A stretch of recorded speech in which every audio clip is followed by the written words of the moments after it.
भिंगोरिया गोठ में तौलिया फैक्ट्री की तीसरी मंजिल पर आग लग गई। आग बुझाने के लिए फायर ब्रिगेड की 8 गाड़ियां तलब की गयीं।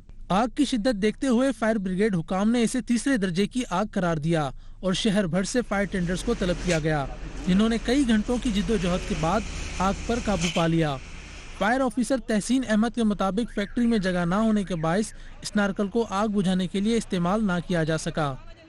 शुरू में कुछ मुश्किलात का सामना था क्योंकि मूवमेंट बड़ी रिस्ट्रिक्टेड है। आपने देखा बड़ी नैरो टर्निंग्स हैं जिसकी वजह से हम स्नॉर्कल भी लाएं लेकिन हम उसको स्टेशन नहीं कर पा रहे हैं, जगह नहीं है इतनी। लेकिन फिर भी बहरहाल हमने चारों तरफ से इसे कंट्रोल कर लिया है आग को और हर पॉइंट पे काम कर रहे हैं। फ्लेम डाउन मुकम्मल कर लिया है। खुशकिस्मती से जिस वक्त आग लगी उस वक्त फैक्ट्री खाली थी, जिसके बायस कोई जानी नुकसान नहीं हुआ। ताहम आग के बायस लाखों रुपए मालियत का सामान जलकर राख हो गया। कैमरामैन सज्जाद हुसैन के साथ कमर अली, जियो न्यूज़, कराची। अब आपको बताएं कि वफाकी वजीर दाखिला चौधरी निसार अली खान 2 दिन में दूसरी बार सिंध हुकूमत पर गरजे बरसे। उन्होंने कहा कि कुछ लोगों ने अपनी गलतियां छुपाने के लिए सिंध की सियासत को ढाल बना रखा है।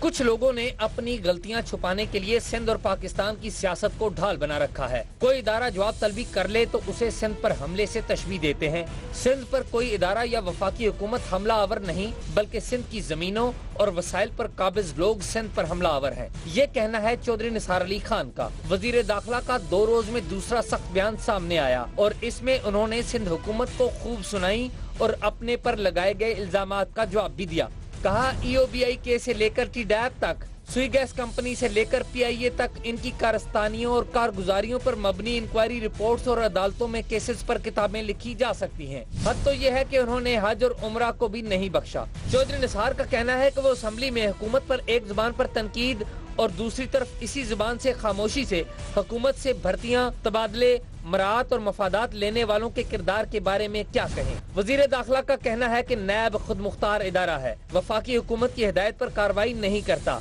कराची ऑपरेशन सूबाई हुकूमत ने नहीं, वफाक ने शुरू किया। सिंध हुकूमत तो FIA पर भी हमला आवर हो रही है। कराची ऑपरेशन के दौरान MKM, जमात इस्लामी, ANP और सुन्नी तहरीक के कुछ लोग भी गिरफ्तार हुए, लेकिन किसी सियासी जमात ने ऑपरेशन पर ऐसे सवाल नहीं उठाए जैसे सिंध हुकूमत उठा रही है। ऑपरेशन की अच्छी भली रफ्तार मुंजमद कर दी। सर्बिया से दरामद सेकंड हैंड APCs के लिए पैसा नहीं देंगे।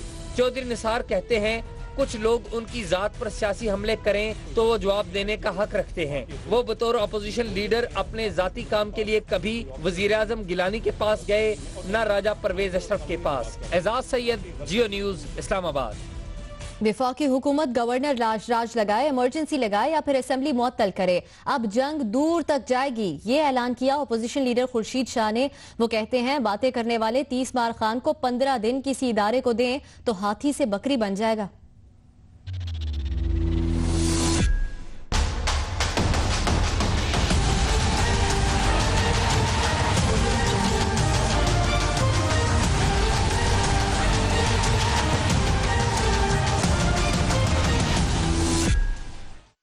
कोई भी 30 मार खान 15 दिन किसी इदारे के पास रहे तो हाथी से बकरी बन जाएगा। कौमी असम्बली में सैयद खुर्शीद शाह ने सदारती खिताब पर बहस शुरू की तो फट पड़े और कहा मालूम नहीं चौधरी निसार ने किसके कहने पर प्रेस कॉन्फ्रेंस की, लेकिन इतना जानते हैं वजीर आजम किसी इकाई को यूं नहीं झंझोड़ सकता। कुलसूम नवाज जैसी बाइज्जत औरत लोगों से राब्ते कर रही थी तो बहुत से लोग घरों में आराम से बैठे थे। मैं इतना जरूर जानता हूँ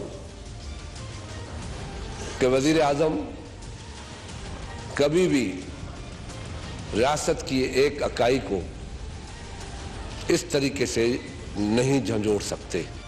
रेंजर्स को इख्तियारात हमने दिए और इसके कप्तान कायम अली शाह हैं। अगर एक दूसरे की पगड़ी में हाथ डालना है तो सबके 2 हाथ हैं। हम एक दूसरे को चोर कहते हैं तो फिर वो आ जाते हैं और कहते हैं मेरे अजीज हमवतनों तुम सब चोर हो। जब भी हमने एक दूसरे के गिरेबानों में हाथ डाला है तब फायदा किसी और का हुआ है। हमने इस सियासत का खैरबाद कह दिया और हमने मिलके एक चार्टर ऑफ डेमोक्रेसी डिसाइड किया। खुर्शीद शाह ने कहा कि जहर का घूंट इसलिए पी रहे हैं कि हर बार की तरह इस बार कुछ गलत न हो जाए, जो पाकिस्तान के लिए बर्दाश्त करना मुश्किल होगा। वजीर आजम नवाज शरीफ का इंतजार है, वो आकर मसला हल करेंगे।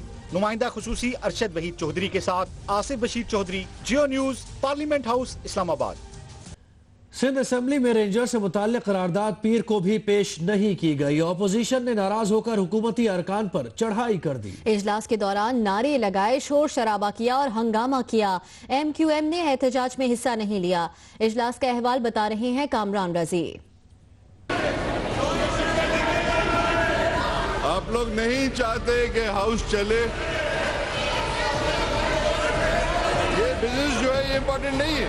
अख्तियारात इस्तेमाल करो। How dare you say that? You should not say that. No, I am sorry. 1 2 3 4 5 6 7 8 9 10 11 12 13 14 15 15 लोग कंटिन्यूसली बोले। ये किसी बाजार का मंजर नहीं, बल्कि ये है सिंध असेंबली का ऐवान, जहां ऑपोजिशन अरकान का रेंजर्स इख्तियारात में तोसी न किए जाने पर हुआ एहतजाज।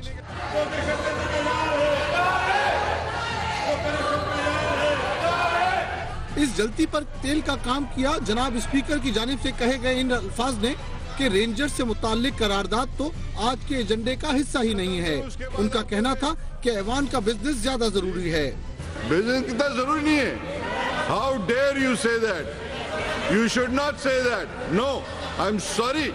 स्पीकर आगा सिराज दुरानी ने ऐवान में मौजूद दो साबिक वज़राए आला लियाकत जतोई और अरबाब गुलाम रहीम से भी कहा कि वो अपने अपने अरकान को खामोश करवाएं। जतोई साहब इतने सीनियर पार्लियामेंटेरियन रहे हैं, अरबाब साहब इतने सीनियर पार्लियामेंटेरियन रहे हैं। वजीर आला पंजाब शहबाज शरीफ चीन में सहाफियों से गुफ्तगू करें, आपको लिए चलते हैं। We should all work collectively to promote this vision so that regional prosperity and progress would come through this vision in a big way. In the last talk, you said energy is a very important topic. Yes. So the projects in Punjab since last time we discussed until now, what are the progress? Yes. Under the CPEC, China-Pakistan Economic Corridor, power projects are already under construction in Punjab and in other parts of Pakistan. And this is a great contribution on the part of Chinese government. President Xi Jinping and Premier Li have really shown tremendous sense of generosity and sense of friendship towards Pakistan by offering huge investments in energy sector. And as I speak, projects based on coal, projects based on wind, solar and hydropower projects are under. वज़ीर आला पंजाब शहबाज शरीफ चीन में सहाफ़ियों से गुफ्तगू कर रहे हैं। उनका कहना है कि खित्ते की तरक्की के लिए सबको मिलकर काम करना होगा। बुलेटिन के सिलसिले को आगे बढ़ाते आपको बताएं कि दिल्ली में पाकिस्तानी हाई कमिश्नर अब्दुल बासित से हुर्रियत रहनुमाओं की मुलाकात हुई, जिसमें जम्मू और कश्मीर की सूरत हाल और सुषमा स्वराज के दौरा पाकिस्तान पर बातचीत की गई। भारतीय मीडिया के मुताबिक पाकिस्तानी हाई कमिश्नर अब्दुल बासित से हुर्रियत रहनुमाओं ने दिल्ली में मुलाकात की, जो 1.5 घंटे तक जारी रही। मुलाकात में हुर्रियत रहनुमाओं ने पाकिस्तानी हाई कमिश्नर को मकबूजा जम्मू और कश्मीर की सूरत हाल से आगाह किया। भारतीय वजीर खारजा सुषमा स्वराज के हालिया दौरा पाकिस्तान पर भी तबादला ख्याल किया गया।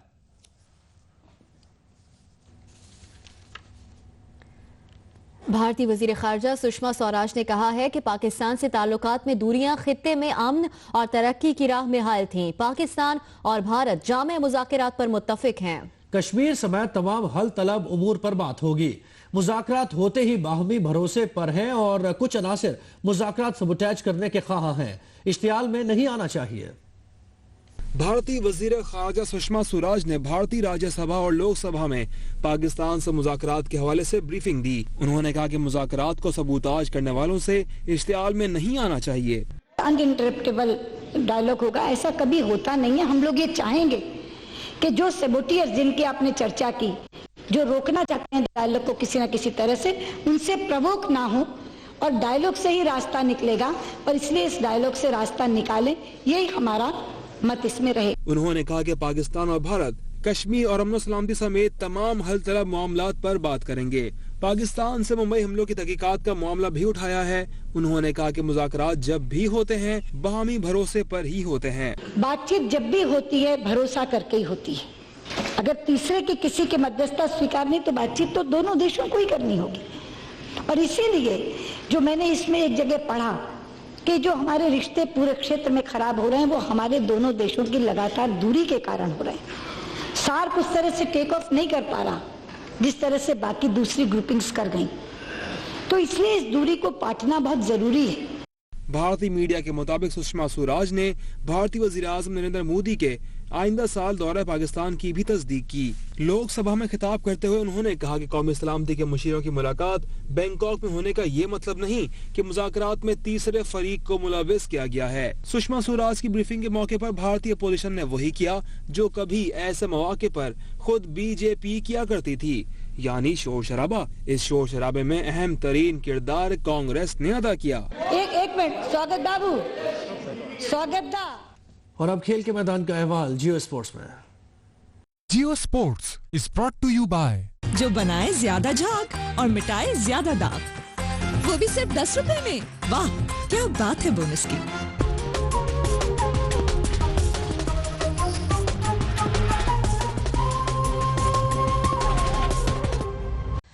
All Pakistan Aamir Khan boxing tournament peoples stadium Lyari में शुरू हो गया।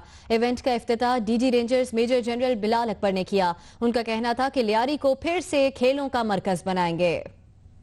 All Pakistan Aamir Khan boxing tournament peoples stadium Lyari में शुरू हो गया। इवेंट का इफ्तिताह DG rangers major general Bilal Akbar ने किया।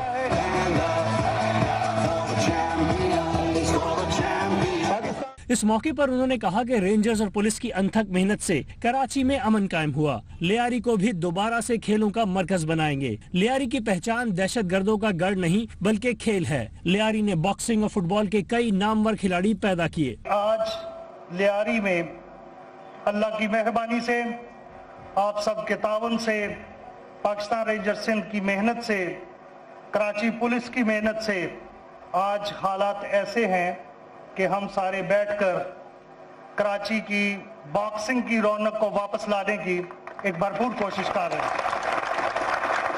लियारी कराची का और पाकिस्तान का एक बड़ा काबिल फख्र जगह है।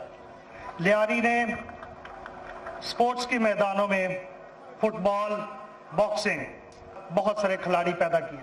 लियारी की पहचान ये है कि लियारी के जवानों ने, लियारी के स्पोर्ट्समैन ने पाकिस्तान के झंडे को जगह जगह दुनिया में बुलंद किया। बॉक्सिंग टूर्नामेंट में 17 टीमों के 175 खिलाड़ी हिस्सा ले रहे हैं। ये इवेंट 7 दिन तक जारी रहेगा। साबिक आलमी चैंपियन बॉक्सर आमिर खान भी 18 दिसंबर को कराची पहुंचेंगे। और बांग्लादेश प्रीमियर लीग का चैंपियन कौन होगा, फैसला आज हो जाएगा। टाइटल के लिए शुएब मलिक और अहमद शहजाद की कोमिला विक्टोरियंस का मुकाबला मोहम्मद समी की बारिश और बुल्स से होगा। पाकिस्तान का पहला स्पोर्ट्स चैनल जियो सुपर ये मैच बराह रास्त नशर करेगा।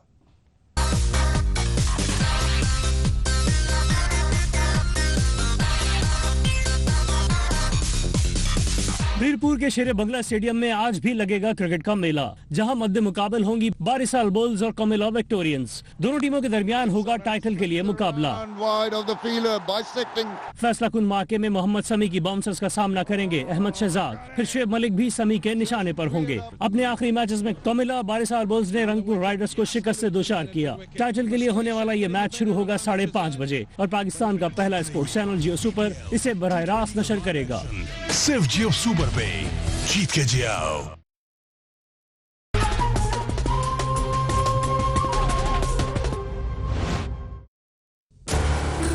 भाईजान का सालन, अब्बा का मुरब्बा, टिंकू की